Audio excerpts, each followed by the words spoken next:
আমার প্রিয় ছাত্রছাত্রীরা, আজকে আমি চতুর্থ শ্রেণীর অঙ্কের ক্লাস নেব।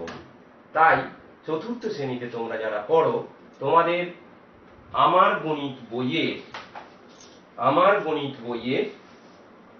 196 পাতা থেকে 201 পাতার যে অঙ্ক আছে সেই অঙ্ক আজকে আমরা বুঝবো এবং বসবো। কেমন? 196 পাতা তোমরা খোলো। এখানে দেখো ফুলের পাপড়িতে লিখতে হবে।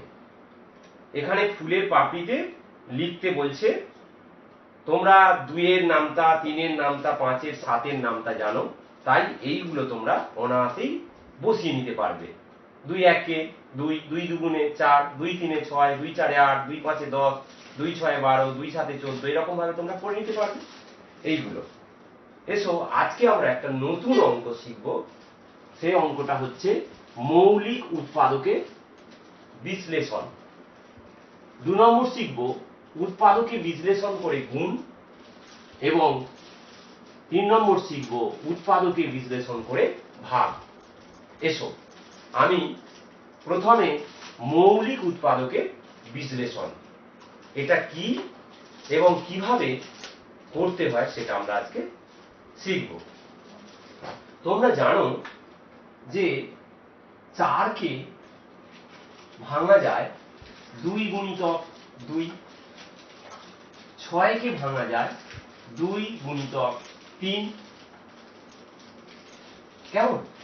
তাহলে এখানে 4 এর গুণনীয়ক বা উৎপাদক হচ্ছে 2, 6 এর গুণনীয়ক বা উৎপাদক হচ্ছে 2 3। তাহলে এই যে কোনো সংখ্যা গুণনীয়ক গুলোর গুণ করে প্রকাশ করাটাকেই বলা হচ্ছে উৎপাদকে বিশ্লেষণ। উৎপাদকে বিশ্লেষণ। তাহলে এখানে দেখো এই যে 4 কে আমরা ভাঙবো কিভাবে। 4 এই রকম করে কাটতে হবে। তাহলে 2 2 2 4। তাহলে এখানে আমরা ভাঙলাম 2 গুণিতক 2, 4 কে। 6 কে ভাঙছি দেখো কিভাবে। না, 6 কে যদি ভাঙা হয় 2 3 6, তাহলে 6 সমান আমরা লিখতে পারি 2 গুণিতক 3। এই যে লিখেছি। তাহলে এই যে কোনো সংখ্যা মানে প্রত্যেক সংখ্যার গুণনীয়ক বা উৎপাদকগুলোর গুণফলের আকারে প্রকাশ করাকে বলা হয় উৎপাদকে বিশ্লেষণ। বিশ্লেষণ কেমন? তাহলে উৎপাদকে বিশ্লেষণ, কিন্তু এখানে লিখেছি মৌলিক উৎপাদকে বিশ্লেষণ। মৌলিক উৎপাদকে বিশ্লেষণটা কি দেখি।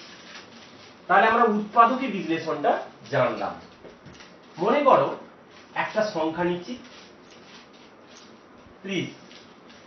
এই 30 সংখ্যাটাকে উৎপাদকে ভাঙি। কেমন? কি না, উৎপাদকে ভাঙতে গেলে আমরা জানি আমরা আগে ভাঙতে পারি 5 6 30। 6 কে ভাঙা যায় 3 2 6। আবার 30 কে দেখো ভাঙা যেতে পারে 2 15, 2 গুণিতক 15, 15 2 30। আবার 15 কে ভাঙা যেতে পারে 3 5 15। তাহলে দেখো 30 কে আমরা লিখতে পারি 30 সমান 5 গুণিতক 6। আবার 30 কে লিখতে পারি আমরা দেখো 2 গুণিতক 3 গুণিতক 5। কেমন? এখন এইটা আর এইটা এই যে দুটো ভাবে ভেঙেছি। এখানটায় আমরা লক্ষ্য করে দেখি যে এই যে 30টাকে আমরা ভেঙেছি 5 গুণিতক 6। 30 এর একটা উৎপাদক বা গুণনীয়ক 5 এবং 6ও একটা উৎপাদক বা গুণনীয়ক। কিন্তু এখানে এই যে দুটো গুণনীয়ক তার মধ্যে কি 5টা হচ্ছে মৌলিক সংখ্যা, কিন্তু 6টা যৌগিক সংখ্যা। তাহলে এই যে গুণফলটা করা হয়েছে, এই গুণফলটা একটা মৌলিক সংখ্যা বাকিটা যৌগিক সংখ্যা হওয়ার জন্য এইটাকে মৌলিক উৎপাদকে ভাঙা হলো না। কিন্তু এইটাতে দেখা যাচ্ছে যে 30টাকে আমরা ভেঙেছি 2 গুণিতক 3 গুণিতক 5। কেমন? এখানে 30-এর একটা গুণনীয়ক 2, আরেকটা গুণনীয়ক 3, আরেকটা গুণনীয়ক 5। এই প্রত্যেকটা গুণনীয়কই হচ্ছে মৌলিক সংখ্যা। তাই এই 2 গুণিতক 3 গুণিতক 5 এই যে গুণফল আকারে প্রকাশটা 30কে করেছি, এটা হচ্ছে মৌলিক উৎপাদকে বিশ্লেষণ করে গুণফলটা করা হয়েছে। তাহলে আমরা 30কে তাহলে উৎপাদকে ভাঙি এইভাবে। কত? 2 দিয়ে ভাঙো। 2 30কে ভাগ করলে 15। কি করে পেয়েছো? না 30 ভাজিত 2। 30কে 2 দিয়ে ভাগ করে এই 15 পেয়েছি। আবার 15কে 3 দিয়ে করি। 3 দিয়ে 3 5 15। এটা কিভাবে পেয়েছো? না 15কে 3 দিয়ে ভাগ করে। কেমন? তাহলে 30 সমান কি হলো? 2 গুণিতক 3 গুণিতক 5। ঠিক আছে? তাহলে আমরা এইভাবে উৎপাদকে ভাঙলে কিন্তু 30কে যদি আমরা এইভাবে ভেঙে দিই 5 6 30, এটা কিন্তু মৌলিক উৎপাদকে ভাঙা হলো না। কিন্তু এই যে ভাঙাটা হয়েছে, এই ভাঙাটা হচ্ছে মৌলিক উৎপাদকে বিশ্লেষণ। কেমন? তাই এইভাবেই করতে হবে। এখন কেউ যদি বলে যে 30কে তো এইরকম ভাবেও করা যায়, 1 গুণিতক 2 গুণিতক 3 গুণিতক 5। হ্যাঁ, এটাও কিন্তু সে গুণ আকারে প্রকাশ করেছে, কিন্তু এখানে দেখো একটা কিন্তু মৌলিকও নয় যৌগিকও নয়। তাই আমরা এইভাবে মৌলিক উৎপাদকে ভাঙবো না। এই যে ভাঙাটা হয়েছে এটাই হচ্ছে মৌলিক উৎপাদকে বিশ্লেষণ। এখানে একটা মৌলিকও নয় যৌগিকও নয়, তাই আমরা এইভাবে ভাঙবো না। কেমন? তাহলে দেখো তোমরা এইভাবে 196 97 পাতা দেখো 8 ও 12 মৌলিক উৎপাদকে বিশ্লেষণ। এবার আমরা দেখি 8 আর 12 কি, এটা তোমরা বুঝতে পারলে তো? এবার দেখো 8 এবং 12 মৌলিক। 8কে তোমরা ভাঙতে পারো এইভাবে 2 2 4 8। 4 মানে কি করে হলো? না সমান 8 ভাজিত 2। 8কে 2 দিয়ে ভাগ করি হয়েছে। আবার 2 দিয়ে 2 2 গুণে 4 সমান কি? 4 ভাজিত 2। তাহলে 8 সমান কি বেরোলো? 2 গুণিতক 2 গুণিতক 2। এই হলো মৌলিক উৎপাদকে ভাঙা। আর একটা 12। 12কে তোমরা অনায়াসেই করে ফেলতে পারবে। 12 2 দিয়ে 2 6 12, 2 দিয়ে 2 3 6। তাহলে 12 সমান 2 গুণিতক 2 গুণিতক 3। এই মৌলিক উৎপাদকে বিশ্লেষণ হয়ে গেল। ঠিক আছে? এইভাবে তোমরা 14 18 এগুলো সব করে নিতে পারবে। এবারে উৎপাদকে বিশ্লেষণ করে গুণ। উৎপাদকে বিশ্লেষণ করে গুণ করতে হবে। কি রকম? দেখো আমি একটা তুলছি, মনে করো 123। আচ্ছা আগে একটা ছোট দিই, 44 গুণিতক 15। এই যে গুণটা সহজভাবে মৌলিক উৎপাদকে বিশ্লেষণ করে আমরা গুণ করতে পারবো। এখন সমান কি হবে? না এখানে দেখো গুণ্য কত? 44, গুণক কত? 15। এই 15টাকে মৌলিক উৎপাদকে আগে ভেঙে নাও। বাইরে মৌলিক উৎপাদকে ভেঙে নিতে হবে। 3 দিয়ে 3 5 15। তাহলে 15 সমান 3 গুণিতক 5। ঠিক আছে? এবার এইখানে বসাও 44 গুণিতক 15 জায়গায় 3 গুণিতক 5। কি? এবার ধাপে ধাপে গুণটা করো। 44কে 3 দিয়ে গুণ করো। তোমরা গুণ করে বসাবে। 3 4 12 2 12 1 13 132 হলো। 44কে 3 দিয়ে গুণ করে এবার গুণিতক 5 সমান 5 দিয়ে এবার গুণ করতে হবে। 5 দুগুণে 10 এর 0 হাতে 1 5 3 15 16 6 হাতে 1 5 1 5 1 6। তাহলে 660। তাহলে দেখো সহজেই আমরা উৎপাদকে বিশ্লেষণ করে গুণ করে ফেললাম। একইভাবে আরেকটা যদি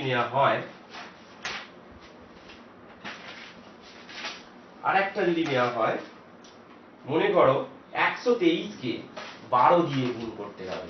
দেখি তো 123কে 12 দিয়ে গুণ। 123কে 12 দিয়ে গুণ। 123 গুণিতক 12। উৎপাদকে ভেঙে এখানে গুণ্য কত 123, গুণক কত 12। তাহলে এই গুণককে ভাঙো 12কে। উৎপাদকে ভাঙো 2 6 12 2 3 6। তাহলে 12 সমান 2 গুণিতক 2 গুণিতক 3। এইবার এখানে তুমি বসাও 123 গুণিতক 12 জায়গায় 2 গুণিতক 2 গুণিতক 3। এবার 123কে 2 দিয়ে গুণ করো। 6 2 2 4 2 1 2 গুণিতক 2 গুণিতক 3। আবার 2 দিয়ে গুণ করো। 2 6 12 2 হাতে 1 4 2 8 1 9 2 দুগুণে 4। এবার 3 দিয়ে গুণ করো। 3 দুগুণে 6 9 3 27 7 হাতে 2 3 4 12 আর 2 14। তাহলে 1476 হয়ে গেল। এইভাবে আমরা উৎপাদকে বিশ্লেষণ করে গুণ সহজেই করে ফেলতে পারছি। তাহলে তোমরা এইভাবে করবে, 199 পাতার গুণগুলো তোমরা করে ফেলতে পারবে। এইবার আছে উৎপাদকে বিশ্লেষণ করে ভাগ। উৎপাদকে বিশ্লেষণ করে কিভাবে ভাগ করা যায় সেটা দেখো। মনে করো আমরা করব 252কে ভাগ করব কত দিয়ে 36 দিয়ে। মনে করো 252কে 252 ভাজিত 36, এইটাকে আমাদের ভাগ করতে হবে। কেমন? তাহলে কিভাবে? উৎপাদকে ভাঙো। এখানে ভাজ্য কত 252, ভাজক কত 36। তাহলে 36টাকে উৎপাদকে ভাঙো। 2 18 36 সমান কি 36 ভাজিত 2। আবার 2 দিয়ে 2 9 18, এটা জানো 18 ভাজিত 2। 3 3 3 কে 9। তাহলে 36 সমান 2 গুণিতক 2 গুণিতক 3 গুণিতক 3 হলো। এইবার আমরা 252কে ভাগ করছি। দেখো কি করবে না 252 প্রথমে কত 2 2 দিয়ে করো। 2 1 2 2 দুগুণে 4 2 6 126। আবার কত দিয়ে এইটা দিয়ে হয়ে গেছে, এবার এই 2টা দিয়ে করো। 2 6 12 2 3 6 এটা হয়ে গেছে। এবার 3 দিয়ে করো। 3 2 6 3 1 3। এবার এই 3টা দিয়ে করো ভাগ। 3 3 7 21, এই যে 7টা। তাহলে 252কে 36 দিয়ে ভাগ করলে কত হবে জানো 7। কি সহজেই ভাগটা করে ফেলতে পারলাম। উৎপাদকে ভেঙে আমরা ভাগটা সহজেই করে ফেলতে পারলাম। এইভাবে তোমরা এখানে দেখো যে অঙ্কগুলো আছে, এই যে লেখা অঙ্কগুলো, মালদার এক আম বাগানে 5175টি আম গাছ আছে, প্রতি সারিতে সমান সংখ্যায় আম গাছ আছে, মোট সারির সংখ্যা 25 হলে প্রতি সারিতে কতগুলো আম আছে হিসাব করি। এটা তোমরা করে ফেলতে পারবে। কি রকম দেখো, কি না 5175 ভাজিত 25, এটা। তাহলে 25কে উৎপাদকে ভাঙো। 5 5 এ 25, তাহলে 25 সমান কি হলো 5 গুণিতক 5। এইবার 5175কে করতে হবে। প্রথমে এই 5টা দিয়ে করো। 5 1 5 হলো। 5 3 15 5 5 25। আবার একটা 5 আছে, এই 5টা দিয়ে করো। 5 2 10, 0 5 7 35, তাহলে এই যে 207। কেমন? তাহলে 207 হলো কি না, কতগুলো আম গাছ আছে? মোট সারির সংখ্যা 25, তাহলে প্রতি সারিতে, তাহলে অতএব প্রতি সারিতে 207টি করে আম গাছ আছে। তাহলে সহজেই আমরা এই উৎপাদকে ভেঙে, উৎপাদকে বিশ্লেষণ করে আমরা ভাগ করে ফেলতে পারছি। তাহলে 201 পাতার যে অঙ্কগুলো আছে এগুলো তোমরা করে ফেলতে পারবে, 90 পাতার যে অঙ্কগুলো আছে এগুলো করে ফেলবে, বাড়ির কাজ হিসাবে রইল। এবং 196 197 পাতার যে অঙ্কগুলো আছে সেগুলো তোমরা বাড়ির কাজ হিসাবে করবে, করে হোয়াটসঅ্যাপে পাঠিয়ে দেবে। একদিনে যদি না পারো 2 দিন 3 দিন ধরে করে এটা হোয়াটসঅ্যাপে পাঠাবে। কেমন? নিশ্চয়ই তোমরা সবাই বুঝতে পেরেছো। আজকে তাহলে তোমাদের অঙ্কের ক্লাস এখানেই শেষ করছি। তোমরা সবাই খুব ভালো থেকো, সুস্থ থেকো, সাবধানে থেকো। অনেক ধন্যবাদ।